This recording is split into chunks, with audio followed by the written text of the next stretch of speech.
नमस्कार दोस्तों, इन्फ्राडोस के नए एपिसोड में आपका स्वागत है। तो चलिए शुरू करते हैं। पहली खबर की शुरुआत करते हैं नोएडा एयरपोर्ट से, जहां पर दोस्तों नोएडा इंटरनेशनल एयरपोर्ट लिमिटेड ने अनाउंस कर दिया है कि वो अगले साल अप्रैल के आसपास नोएडा एयरपोर्ट को ऑपरेशन के लिए तैयार कर देंगे और 17 अप्रैल को इस एयरपोर्ट से पहली फ्लाइट टेक ऑफ कर जाएगी। दोस्तों नोएडा इंटरनेशनल एयरपोर्ट का कंस्ट्रक्शन अभी 70% से ऊपर कंप्लीट हो चुका है। हालांकि पहले डेडलाइन सितंबर के आसपास सेट की गई थी, पर क्योंकि काम डिले चल रहा है तो अब इसकी डेडलाइन को 6 महीने से बढ़ा दिया गया है। ऑपरेशंस के पहले ही दिन यहाँ से 30 फ्लाइट्स ऑपरेट की जाएंगी, जो कि मोस्टली इंडिगो और आकाशा एयर के द्वारा ऑपरेट की जानी है। इसमें से 25 डोमेस्टिक फ्लाइट्स होंगी, 3 इंटरनेशनल, जबकि 2 कार्गो फ्लाइट्स होंगी। इंटरनेशनल डेस्टिनेशन अभी फाइनेंस नहीं की गई हैं, लेकिन सिंगापुर, दुबई और ज्यूरिच इनके हाई चांसेस है कि ये इंटरनेशनल डेस्टिनेशन यहाँ पर होंगी। जबकि डोमेस्टिकली मुंबई, बेंगलोर, लखनऊ, हैदराबाद, देहरादून, हुबली, चेन्नई, इस तरह की जो बड़ी बड़ी सिटीज़ हैं वो यहाँ पर कनेक्ट की जाएंगी और होपफुली अब यहाँ पर हमें कोई डिले देखने को नहीं मिलेगा। अगली दोस्तों अपडेट डिक्सन टेक्नोलॉजी से है, जिन्होंने कॉन्ट्रैक्ट मैन्युफैक्चरिंग को लेकर एक और एग्रीमेंट साइन कर लिया है और अब इंडियन कंपनी सैलिकोर गैजेट्स लिमिटेड के लिए उनके द्वारा वॉशिंग मशीन्स और उसके कंपोनेंट्स की मैन्युफैक्चरिंग की जाएगी। दोस्तों डिक्सन टेक्नोलॉजीज का मैन्युफैक्चरिंग बेस पिछले कुछ सालों में काफ़ी तेजी से बढ़ता हुआ दिखाई दिया है। इलेक्ट्रॉनिक मैन्युफैक्चरिंग के एरिया में तो हर कुछ दिनों के अंदर अंदर इनकी तरफ से कोई ना कोई हमें नई अपडेट देखने को मिल जाती है। और अभी सैलिकोर गैजेट्स जो वैसे smart TV, speakers, neckbands, TWS, smart watches, इस तरह की अलग अलग चीज़ें मैन्युफैक्चर करती हैं, उनके लिए अभी ये कॉन्ट्रैक्ट मैन्युफैक्चरिंग करेंगे।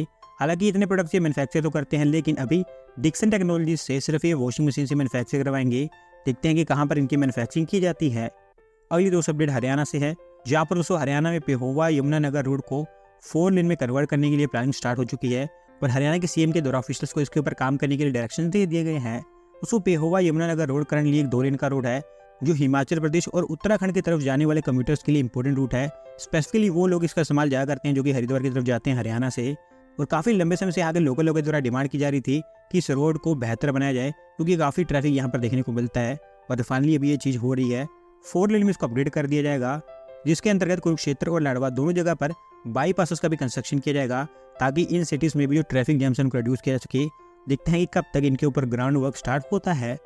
अगली दोस्तों अपडेट गोवा से है, जहाँ पर दोस्तों गोवा सरकार उनके रीडेवलपमेंट प्रोग्राम के साथ में भी और आगे बढ़ रही है और 6 बिल्डिंग्स के रीडेवलपमेंट को लेकर उन्होंने NBCC लिमिटेड को एक और कॉन्ट्रैक्ट सौंप दिया है। दोस्तों गोवा सरकार पिछले कुछ महीनों से लगातार बहुत सारी अलग अलग बिल्डिंग्स को रीडेवलप करने में लगी हुई है, जो अभी उनके अकॉर्डिंग ज़रूरी भी है, क्योंकि बिल्डिंग्स काफ़ी पुरानी हो चुकी हैं। कुछ दिन पहले ही NBCC लिमिटेड को 168 करोड़ रुपये इसके टेंडर दिए गए थे रीडेवलपमेंट को लेकर, और अब अगेन एक बड़ा टेंडर दिया गया है। 1726 करोड़ रुपये इसकी वैल्यू बताई गई है, जिसके अंतर्गत जनता हाउस, गवर्नमेंट गैराज, पंजिम का सर्किट हाउस, पोरवारी में एक नई एडमिनिस्ट्रेटिव बिल्डिंग, सेंटिनेज में गवर्नमेंट हेडक्वार्टर्स का रीडेवलपमेंट और पट्टो में भी एक मिनी कन्वेंशन सेंटर को रीडेवलप इनके द्वारा किया जाएगा। अगली दोस्तों अपडेट फिर से नोएडा से ही है, जहाँ पर दोस्तों नोएडा अथॉरिटी एक नई को डेवलपर पॉलिसी को फॉर्मुलेट करने वाली है और इसके थ्रू वो कोशिश कर रहे हैं कि नोएडा में जो स्टार्ट और फंसे हुए हाउसिंग प्रोजेक्ट्स हैं उनको दोबारा से रिवाइव किया जाए। दोस्तों हमारे देश की हर एक बड़ी सिटी में आपको हंड्रेड्स ऑफ हाउसिंग प्रोजेक्ट्स ऐसे मिल जाएंगे जो किसी न किसी कारण फंसे हुए हैं और अभी कंप्लीट नहीं हो पाए हैं। इसका प्राइम एग्जांपल मुंबई का पहला सोलर देख सकते हैं, जो कई सालों से अंडर कंस्ट्रक्शन ही है। रिसेंटली इस टॉपिक को लेकर एक रिपोर्ट भी पब्लिश की गई थी, जिसमें बताया गया है कि पिछले 8 सालों के दौरान भारत में 2000 से ज़्यादा ऐसे प्रोजेक्ट्स हैं जो कि स्टैंड स्टिल पर आ चुके हैं और उनके ऊपर अभी कोई काम नहीं हो रहा है। ऑन एन एवरेज पिछले 8 सालों के अंदर हर 5 में से एक हाउसिंग प्रोजेक्ट रुक चुका है और इन्हीं इश्यूज़ को एड्रेस करने के लिए नोएडा अथॉरिटी के द्वारा ये को डेवलपर पॉलिसी यहाँ पर ड्राफ्ट की जा रही है, जिसमें फाइनेंशियल और टेक्निकल इश्यूज़ के ऊपर काफ़ी फोकस किया जाएगा। देखना यही है कि ये नोएडा के लिए कितनी फ्रूटफुल रहती है। अगली दोस्तों अपडेट आईफोन प्रोडक्शन से है, जहाँ पर दोस्तों एप्पल के आईफोन एक्सपोर्ट्स भारत से लगातार ग्रो होते ही जा रहे हैं और इस फाइनेंशियल ईयर के पहले हाफ के अंदर अंदर एप्पल के द्वारा $6 बिलियन के आईफोन एक्सपोर्ट्स भारत से कर दिए गए हैं। दोस्तों पिछले 2-3 सालों से हम लगातार ये देख रहे हैं कि एप्पल के आईफोन एक्सपोर्ट्स और प्रोडक्शन दोनों लगातार ईयर बाय ईयर बढ़ती जा रही है। PLA स्कीम के अंतर्गत एप्पल को इस फाइनेंशियल ईयर के अंतर्गत ये टारगेट दिया गया है कि वो $10 बिलियन के आईफोन एक्सपोर्ट करेंगे, जो कि काफ़ी ईजिली कंप्लीट होता हुआ दिखाई दे रहा है, क्योंकि 6 महीनों के अंदर अंदर ही इन्होंने ऑलरेडी $6 बिलियन के मार्क को टच कर लिया है। यूनियर बेसिस पर यहाँ पर इनको 33% का ग्रोथ देखने को मिला है सिर्फ एक्सपोर्ट्स के अंदर, क्योंकि लास्ट ईयर सेम पीरियड में इनके एक्सपोर्ट्स $4.5 बिलियन के आसपास थे, जो अब $6 बिलियन के आसपास पहुँच चुके हैं।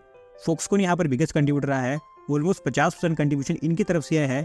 $3 बिलियन के आसपास आईफोन एक्सपोर्ट्स इनके द्वारा किए गए हैं, जबकि टाटा इलेक्ट्रॉनिक्स भी यहाँ पर बड़ा प्लेयर बनता हुआ दिखाई दे रहा है। 1.7 बिलियन का कंट्रीब्यूशन उनका भी है और होपफुली अभी हमें ये नंबर आगे चलकर और बढ़ते हुए दिखाई देंगे।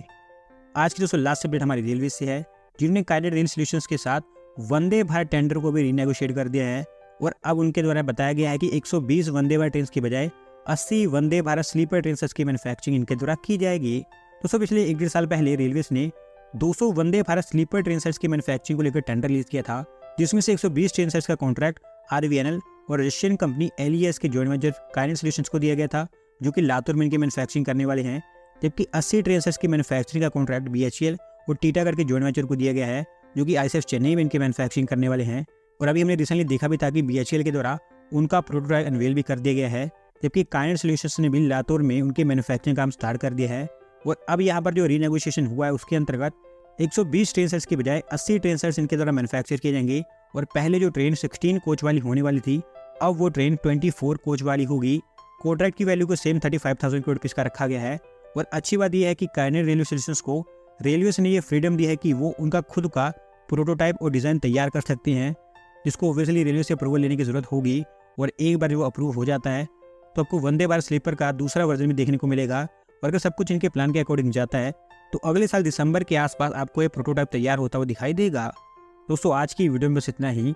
अगर आप अपनी तरफ की अपडेट सबमिट करना चाहते हैं तो डिस्क्रिप्शन में दिए गए लिंक पर क्लिक करके सबमिट कर सकते हैं। और अगर आज की वीडियो पसंद आई हो तो वीडियो को लाइक करें, चैनल को सब्सक्राइब करें। धन्यवाद वीडियो को देखने के लिए।